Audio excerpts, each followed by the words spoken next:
Bueno, hola, yo soy Aranza y les voy a hablar sobre el otro texto que se enmarca dentro de la literatura del 68, que es Los días y los años de Luis González de Alba. En lo particular, voy a explicar un punto o un tema que es el de la estética de la crónica. ¿Y esto por qué?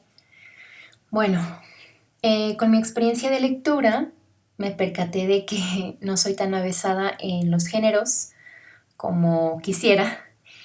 Y mientras leía, notaba que no había un desarrollo muy amplio de los personajes, que había muchas descripciones y yo remarcaba los nombres de los que iban apareciendo, pero luego ya no salían o empezaban a aparecer de pronto otros nombres y no me quedaba muy claro. Obviamente no me quedé así y cuando indagué un poco a fondo, ya ahí noté, bueno, que esta obra no se inscribe como tal en lo que sería una novela, sino que más bien, eh, bueno, aparece incluso en las reseñas que encuentras en internet o en los trabajos, descrita como una crónica novelada o como una novela de no ficción. De ahí me intriga y el hecho de que quiera desarrollar estos puntos. Entonces voy a hablar prácticamente de qué aspectos de la crónica aparecen en la obra y por qué son relevantes también. El contexto histórico ya lo sabemos en parte. Hubo un enfrentamiento entre preparatorias, una riña donde se metieron los policías, esto se salió de control, los policías tomaron las preparatorias, hubo presencia de granaderos, después se suscitaron ciertas marchas en contra de esa violencia policíaca y posteriormente se hicieron mítines y marchas, se hace la creación del importantísimo Consejo Nacional de Huelga y se publica el pliego petitorio con 6 peticiones. Esto en el marco de, o la antesala de los Juegos Olímpicos y que culmina o culminará con el mitin en la Plaza de las Tres Culturas, como ya sabemos. Evidentemente esto está súper condensado porque si nos vamos a una revisión detallada, veremos que fueron cada día un suceso diferente o varios sucesos desde ese enfrentamiento con las prepas. E incluso antes se habla del, no que tenga relevancia directa con el suceso, pero que sí tuvo algún peso, fue la represión del sindicato de los ferrocarrileros, de médicos, también de campesinos y de estudiantes, ¿no? Que hubo en el pasado, no con la misma masividad, pero que sí existieron. Entonces toda esa agitación, eh, digamos, se concentra en esta generación específicamente que va a encabezar pues todo este movimiento social que ya conocemos. Y es en este contexto donde aparece Luis González de Alba. Él nació en Charcas, San Luis Potosí, en 1944. Pasó gran parte de su vida entre Guadalajara y Ciudad de México, hasta que estudió psicología en la UNAM y se involucró de lleno en el Consejo Nacional de Huelga como dirigente. Fue detenido en Tlatelolco el 2 de octubre y encarcelado en Lecumberri, en la penitenciaria de Lecumberri, lugar donde escribiría su primera obra. Como dato importante de esta novela, de esta crónica, es que se trata de un texto donde él mismo fue actor directo de todos los sucesos y por ende el testimonio que da y las reflexiones que da, digamos, son de primera mano. Y entre otras particularidades del autor, brevemente menciono que se le caracterizó por un espíritu siempre inquieto, siempre crítico, un gran interés por las ciencias, por la psicología, evidentemente, por los temas sociales y de corte político. Fue un partidario del comunismo, del socialismo, aunque también fue un crítico de estos movimientos, de estas ideologías. Y militó, en su juventud militó bastante en estos organismos políticos. Así que las reflexiones que hace, pues no solo son de corte, digamos, psicológico.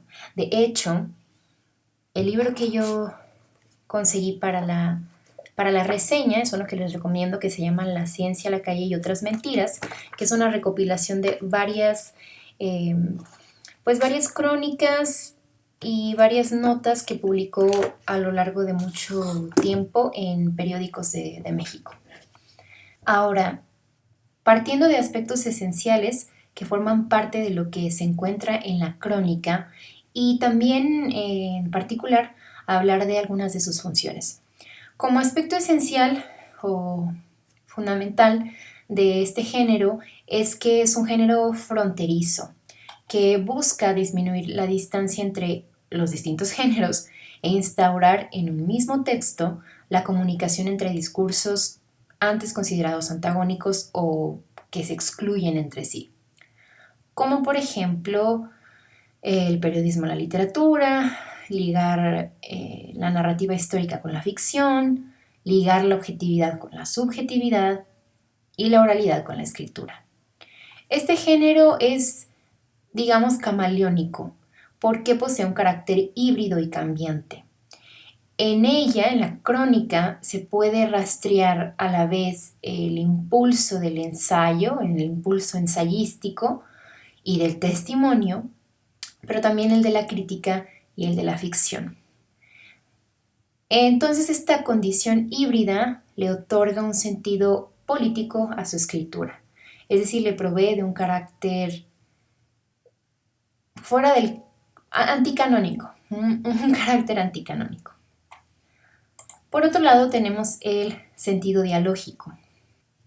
Puede decirse que la crónica traslada las preocupaciones temáticas a las preocupaciones de tipo formal. Entonces, su sentido, se modifica. Esta crónica abre un espacio escritural que rebasa esas fronteras tradicionales de la escritura y va forjando una forma esencialmente ideológica. La crónica es una obra abierta a otras voces, a otros centros, a otras interpretaciones y a otros discursos. También lo es a través de las citas, de las fotografías, de las canciones, de los dichos, de las entrevistas. ¿Por qué? Porque su escritura es esto, o sea, un diálogo constante con lo otro. Y en ese sentido, o este sentido dialógico, se supone un imperativo, más bien es un imperativo para la crónica. Siempre va a necesitar incluir en su interior la palabra del otro. Entonces precisa de la relación con la voz del de afuera para que la voz interna o la voz de dentro tenga su propio sentido. Por otro lado, en cuanto a la función crítica, puede decirse que la apertura de la crónica, esa capacidad de cruzar fronteras y de incluir al otro, le permiten vincular un cierto proyecto estético con un imaginario político. Es decir, a la par de constituirse como una creación estética, la crónica posee un afán por ejercer una valoración sobre la conducta pública, es decir, moralizar. Y esa doble función le da como una existencia desdoblada. Por un lado, la intención propiamente testimonial, el relato y la descripción de los hechos, y por el otro, una voluntad más ensayística, que esto me parece es notorio dentro de los días y los años. Ahora pasando a aspectos un poco más puntuales que voy a ejemplificar, tenemos la subjetividad. En la definición de la crónica actual, la huella de este nuevo periodismo norteamericano es muy presente. Primero, la validación del yo subjetivo que instauraron estos autores como Truman Capote, Norman Mailer y Joan Didion, permitió la reconstrucción de hechos a través de la figura del testigo, que asimila y reconstruye testimonios ajenos, utilizando las técnicas de ficción.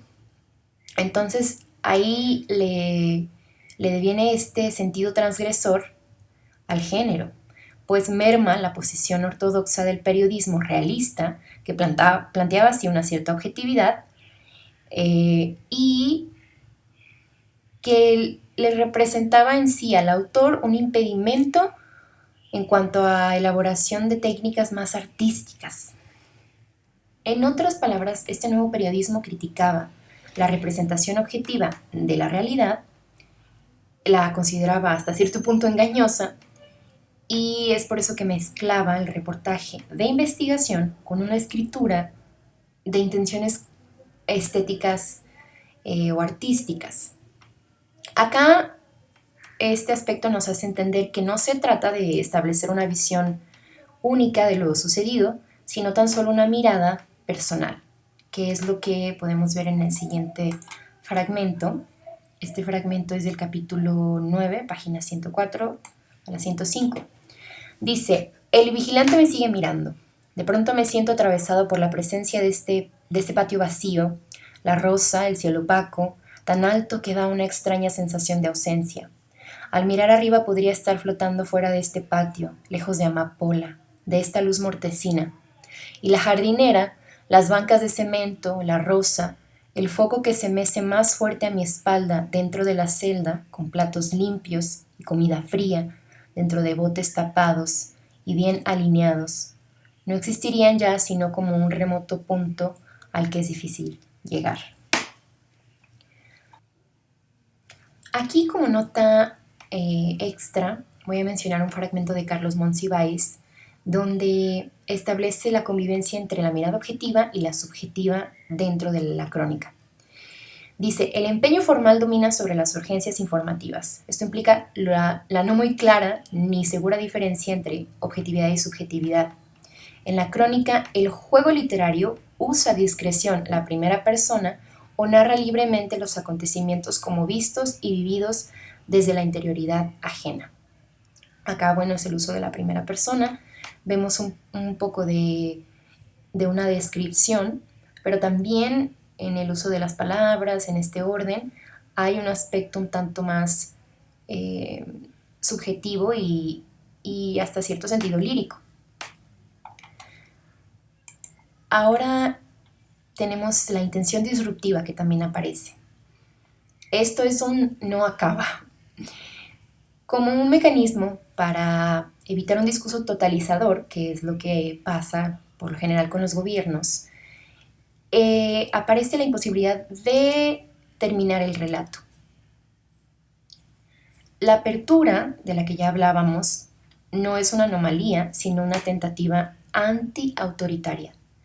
El cronista está consciente de que no puede dar la versión total del acontecimiento, ya que eso implicaría incluir todas las interpretaciones sobre este. Entonces prefiere dejar el relato abierto que excluir otras versiones de la historia. Esto es una, digamos, aquí se asemeja la crónica al discurso mediático, que se caracteriza por la ausencia de clausura. Lo mismo pasa con la crónica. Esta no tiene un límite preciso, aunque sí tiene la intención notoria de evitar un cierre, de que exista una narrativa concluyente. Digamos que si de manera formal o en lo formal la crónica hace uso del sentido fragmentario que los medios de comunicación divulgan, no por ello transmite los mismos mensajes que la televisión o que la radio. De hecho, muy por el contrario, una de sus funciones consiste en oponerse a ese sentido homogeneizador y un tanto superficial que los medios delinean sobre la sociedad. Como ejemplo, este fragmento que bueno, ya no es spoiler para nadie, pero veamos cómo da cierre al relato. La asamblea de las 5, la autocrítica cuando voté sin conocerlo, el manifiesto que Ajax presentó a las 4 de la mañana, los proyectos sobre una universidad diferente, las discusiones sobre la posibilidad de realizarla en el seno del estado actual, las campanadas que siempre me regresaban a ti, al interior del auto esa noche, el color que nunca antes vi igual, el olor a sal, tus manos en mis hombros, la calle recorrida a todas horas, son ya esa cicatriz. Lecumberri, octubre de 1970. Esta es la conclusión que nos otorga. Vemos, es una descripción, sigue siendo una descripción, sigue teniendo esta parte un tanto, bueno, obviamente subjetiva, pero no es el fin del relato, no hay un fin como tal, no hay una conclusión de los personajes, no hay ni siquiera un continuará, sino continúa de alguna forma. Pasando a otra de las partes, ya la última, vamos a hablar de la inversión de la mirada y las maneras en que esto se lleva a cabo. Digamos que es mediante una inversión del foco, de la perspectiva, que el cronista va poniendo énfasis en el ámbito que se opone simbólicamente al de los medios. En este caso, recurre a la calle, ese lugar donde es posible rastrear a la cultura popular en su efervescencia cotidiana. El espacio público por excelencia y territorio del diálogo donde el ser humano se encuentra cara a cara, donde la libertad se ejerce y la ciudadanía se adquiere.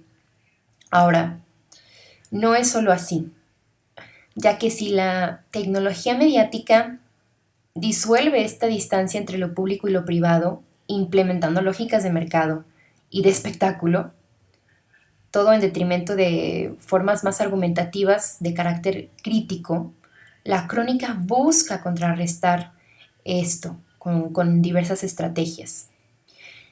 Busca renovar las responsabilidades políticas y cívicas del espectador, en este caso del lector, ante la cada vez mayor atomización privada de la sociedad, ante el incremento del aislamiento personal y la disolución constante de la comunidad a favor de una mirada ausente frente al televisor. ¿Cómo logra esto?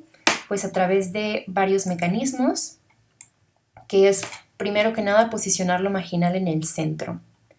Todo lo que estaba desaparecido o que se encontraba excluido de la mirada pública se pone en relieve gracias al cronista. Tanto personajes como sectores, movimientos sociales derrotados se incluyen en este cuadro.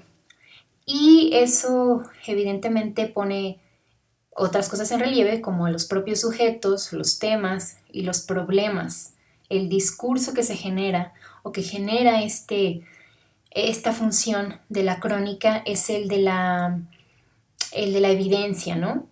¿Qué es lo que evidencia? Pues el autoritarismo y la oposición clara ante este. Y acá tenemos un ejemplo de muy, muy breve, pero que funciona para esta parte. Dice, el pirata casi nunca les respondía. Nos miraba un momento y apartaba la vista. Cuando preguntábamos a los demás a qué se debía tanto recelo, nos explicaron que estaba convencido de que, si se le veía cerca de los miembros del consejo, nunca saldría de la cárcel. En cuanto sus compañeros se enteraron de su temor y vieron sus reacciones, no dejaron de explotar un motivo de diversión como era el de molestar al pirata. Quise poner este fragmento porque hay otros, obviamente, donde se habla de aspectos marginales distintos, pero este es interesante, ya que aquí es ¿cómo se puede decir? Es como decir metamarginal, ya que dentro del retrato de la cárcel, que de por sí ya está en el margen, vemos cómo ahí mismo se desarrollan estas relaciones que ponen a otros todavía más allá del margen. Y en el caso es el pirata, que era pues el chico que no hablaba, un poco tímido y del cual se empezó a hacer la burla, solo porque bueno, él confesó que no quería que se le viera con los miembros del consejo, en este caso el propio Luis González, porque no quería pues meterse en problemas, ¿no? Y eso es usado como mofa. Otra de las funciones es que la crónica sirve como un testimonio impugnador. La voz del cronista es la que da testimonio de las versiones no definitivas de los hechos, de las versiones que por lo general manipula el Estado y que construye alrededor de toda otra serie de sucesos que no son visibilizados. Como vemos, de alguna manera todo esto se vincula con los apartados anteriores, ¿no? El testimonio se vincula con dar el testimonio de estas personas que están al margen, se vincula también con la subjetividad, ¿no? De cada uno de los que vivenciaron los acontecimientos. Y bueno, como función, este relato que se presenta a través del testimonio también es visto como subversivo, porque va a hablar de una verdad borrada, de una verdad que se ha querido difuminar. Bueno, difuminar en el mejor de los casos, eliminar definitivamente en el peor de los casos.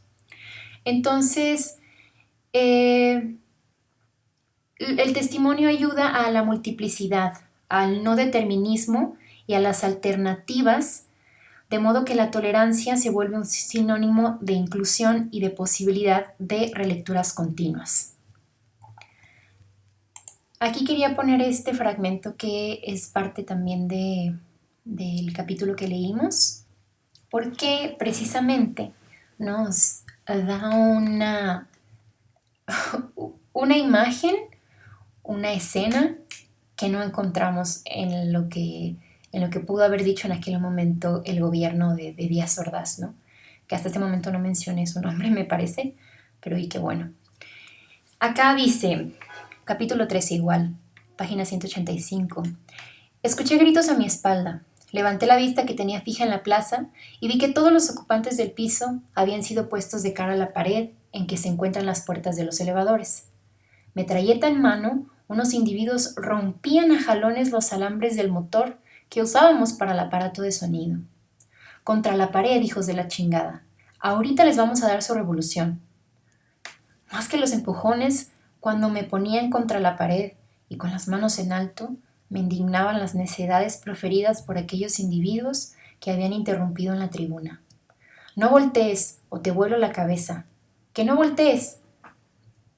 Obviamente esto es solo una parte, pero pues cuando lo lees te imaginas claramente la escena y también es indignante, ¿no?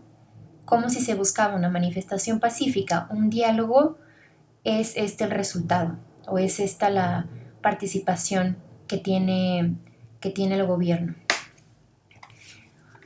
Por otro lado, y como aspecto final, para mí el más importante es el de la recuperación de la memoria.